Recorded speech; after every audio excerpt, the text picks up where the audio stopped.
Going to move on to another super interesting session from City of Dublin Feck College, and Anne Kennedy is going to show us a little bit and talk us through how she's been looking at three tools which can be used to enable multiple means of engagement. That's quite linked to the last session around digital inclusion, because it's all about AI. I also love the idea that kindness was the thing that was most wanted for in the room. That would be completely at my core of my ideology as well. So first of all, thank you very much for giving me the opportunity to speak with you today. It is an absolute honour to be in this room with all of you. So my name is Anne Kennedy, and I come from the City of Dublin Feck College, Dulig, through our fantastic renaming system. I'm way up on the north side of Dublin, so it's not too far for me to travel down here today.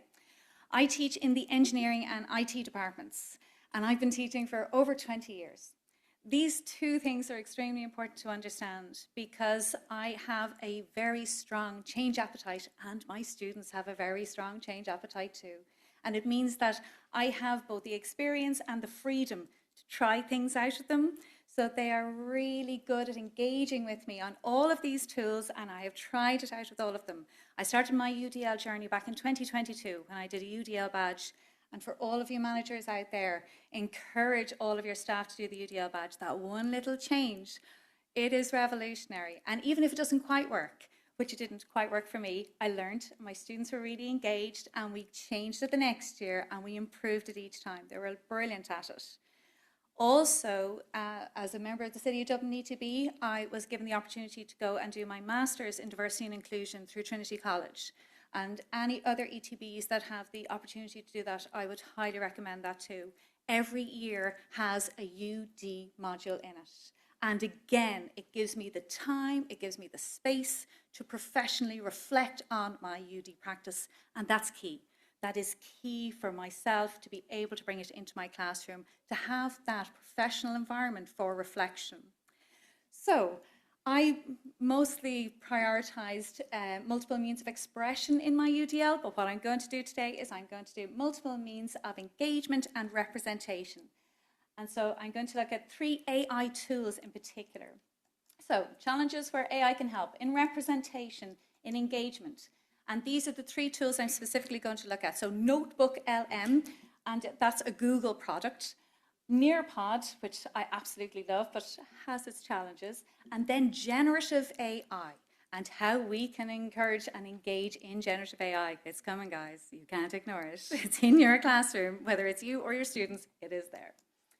So with regards to, did I click my button? Yes. So I love the idea of giving students choice, autonomy for how they engage with me. That is particularly important to me.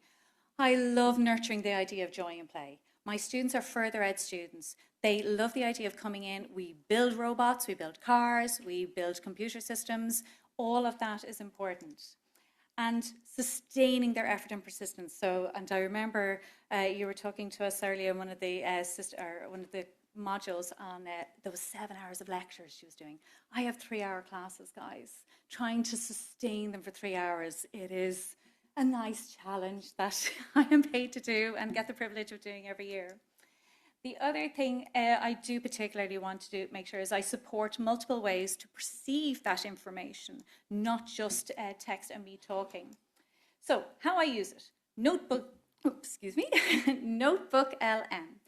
This one is really easy, guys. I create a document, I click and drag it into to the website, and I click generate audio. It is beautiful. I literally click audio overview, and then it generates a podcast for me. The way I use this is, so I have some heavy theory stuff. So I have 12 principles of project management. I don't know about you guys, but my students, and we do it in conjunction with a technical subject called relational databases. They like the technical stuff, but I have to teach them the 12 principles. So I try and do this in a more engaging way, okay? So what I do is I get them to research the 12 principles, we put it all into a document, and then I get them, I click and drag it into Notebook LM, and I click generate audio. I am going to play 15 seconds, I promise, just so you get a feel for what it sounds like. Okay, Bio, are we ready? There's this statistic that floats around the business world that I always find kind of terrifying. Depending on which study you read, it's something like 70% of all projects fail. Oh, yeah. Like they go over budget, they miss deadlines. So, the reason why I wanted to play that for you was that key information was not in my document. Notebook LM goes to the internet and layers another bit of information on it. I've been using this for a year and a half. As is specified by the EU AI Act of 2024, we have to have human oversight on everything. And I firmly believe in that. Do not trust anything, guys. And I'll show you that more succinct example later on. However, I will say this one's really trustworthy. I do check it every single time. I have never found information that was misrepresented on this particular project, so I would say it is a good one to go with. And what I would say as well is you can download that MP4 and then you can just put it onto your Moodle and they can link into it anytime. It is just so easy. The other thing I like is the mind map. And again, this was the document that we uploaded and we clicked on mind map. It's a really nice one for interactive visualization of the topics themselves. So you can click into it and see all of the different kind of layers of what each element represents. There we go. So, advantages. This one's really easy. You can learn this one in the morning. It is no problem clicking and dragging, guys. The podcasts are excellent. They are really, really good, really engaging, high quality information in them. I did one on digital compliance there last week, and it's up-to-date information on data transfer rules between the EU and China. I was blown away with it. It was very, very good, very impressive. However, it can get a bit repetitive. I would use this one sparingly. They do not want to be listening to those two Americans talking to each other every week. And they would say that. It can get a bit repetitive. Also, the student needs an account to go in and use it. I use my Google account, which is not my City of Dublin, which is a Microsoft account, so I have to use a personal account to do it, and so would they. Some of them decide to engage because they can only get the mind maps through the personal account, but the MP4 I download, so they all have access to that one. So yeah, be mindful of that you will need a Google account to use that one. So the next one is Nearpod. I do like Nearpod now, I have to say. I use this one to generate class engagement, okay? It is really nice for the visual and audio representation. I will not play you the video of how to create a circuit diagram on a breadboard, but if you want to play it later, it is fully up there, so you can go and download it. It's a very simple, as you can see, 2 resistors and a battery, guys. It's very simple. What I like about Nearpod is, again, it's click and drag, but it's a little bit quirkier, I will say. It's not as clean as Nearpod LM. You would have to get used to it, but it has very, very nice interaction. So this one has, you can do a poll, you can do open-ended questions, multiple choice. Now you can't quite see it, but there's one called Time to Climb.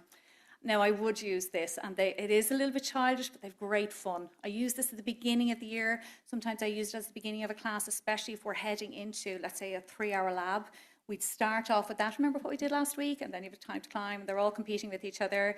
And I literally, because you can engage with this online, so this is all through the web, I have students coming in late on buses and running into the class going, I'm here for Time to Climb, and they can see what the interaction has been all the way along. And again, students who are maybe can't come in that day for varied reasons, they can see what's going on in the class as well. They do miss the building of the things, but some things you can't, account for, but they do see what they've missed at the very least, and they can go back to the videos and see what we were doing on the videos afterwards. I particularly like the add questions with AI. You do have to check them. They're good, and they might give you new ideas, but I particularly like the adjust reading level. If I'm sitting there in a class and I know my class have a majority who don't have English as their first language, that's a really, really nice button to click, I have to say. Now, oh, sugar. Okay, a word of caution.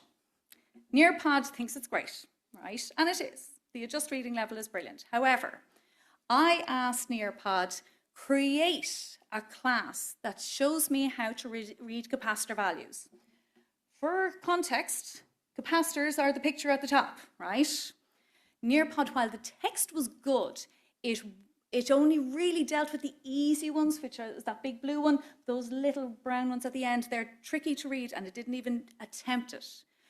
The text was okay. It was the pictures that really got me. So my first picture was transistors. The second was resistors. The third was the bird, and the fourth was the cookie. do not trust it. It had no idea what a capacitor should look like. So while it's good, again, guys, you have to really be reading through this stuff, knowing what you're doing. So, the advantages. It is brilliant for generating class. If I could have done this presentation on Nearpod, I would have. I really would have, okay? All my slides I upload, any presentations I do, I upload to Nearpod. I use it at the beginning of the year. It's really good for class engagement, any sort of class that you want a lot of interaction with, it's brilliant for that. Heavy theory that needs revisiting by the student, or things like that nice video, it's really, really nice for incorporating all of those things into it. The video and audio representation, they are very useful videos, and I know a number of students were saying about how they find that if teachers recorded the whole session, it'd be great, but you do not want a 3-hour session recorded, guys. So, the advantages of this, you don't need a student account. It's lots of fun. It's a free version, gives reasonable stuff, and the AI is useful when prompted correctly. It is very useful. But watch out for it. It does need time to get comfortable with this one. I would say you will need a bit of usefulness on this one. Now, for my last one, generative AI. It's here, guys. It's in your classroom. Your students are using it. I hate to break it to you. We do need leadership, and we are the correct leaders to let our students know what we can do with generative AI. So I use Claude, Perplexity, ChatGPT, OpenAI, and Gemini. I'm also part of the Gen AI for FET, or FET teachers. It's an Erasmus project that we're working on at the moment, and it's due to complete in 3 years, wherever we will be at that stage. So I use it to give me different ideas on questions that could be asked about materials. I also ask it to assess documents for accessibility and diversity representation. And what I mean by that is, I do actually ask, do I have alt text and everything? Is everything representative? A big one, and again, it's our little +1 things, guys. I would have had on my sample databases a lot of Mary Smiths and John Smiths and Mary Murphy, and I literally put into the OpenAI, give me 12 diverse names. And it gives me names from Asia, from Africa, from Europe, Eastern Europe, and I just want my students looking at those names and think, I belong here. That's what I recognize. That's now I feel I am in the right place. And that's what you want. And this is where it is useful for those kinds of things. What I would say is, it is really good for looking for questions, for multiple choice questions, accessibility and diversity representation is how I would use it. But you have to be specific, and you have to check everything. Do not trust it. Hallucinations, me eye. It flipping lies to you. Is the long and the short of it. I hate to break it to you. So overall, what I'm looking at is, I want to increase the joy and the play in my classes. I want to increase their engagement. I want them to want to come into class, but if they can't, I want them to be able to get it at home, and I want them to be able to access it anytime. I want to know that they have the opportunity to both listen to it, to read it. Actually, my +1 this year was, so while I did upload the document to Notebook LM and I generated the audio, I was then asked, can I have the text of the audio? And it was my students who, English wasn't their first language, they found it difficult to listen to, so they wanted to read the English. I thought, well, no, that's something interesting I learned again this year. I've been doing this a long time, and I still get to learn on all of this, guys. The takeaway, though, is you need human oversight, and you cannot beat the experience of being a human and a teacher. You need clear starting information. It's not great at generating information from scratch, and you need to be clear what you're asking for. You are specifically asking for diverse representation. You're specifically asking, is this accessible for a person who might be deaf or hard of hearing, or blind? But also what it has informed me is, my students now, when they're creating their database, when they're creating their interface, I want them thinking about UD. I want them thinking, whenever I'm creating something, whether it's my robot or it's my, I teach metalwork as well, can anybody use this, and should this be in any way more accessible? I like that this can go both ways. So, thank you very much for listening, everybody.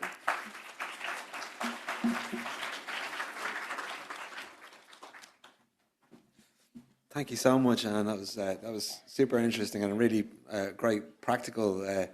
And you know, as we come to the end of the day, it's really nice to have some quick practical takeaways that we can bring to our practice. So I've tried the podcast creator myself. I remember I put in one of my own slide decks that I knew quite well to see, and it was like, Ryder made an interesting point here that you didn't have. It made me feel really good. Actually, it was great. But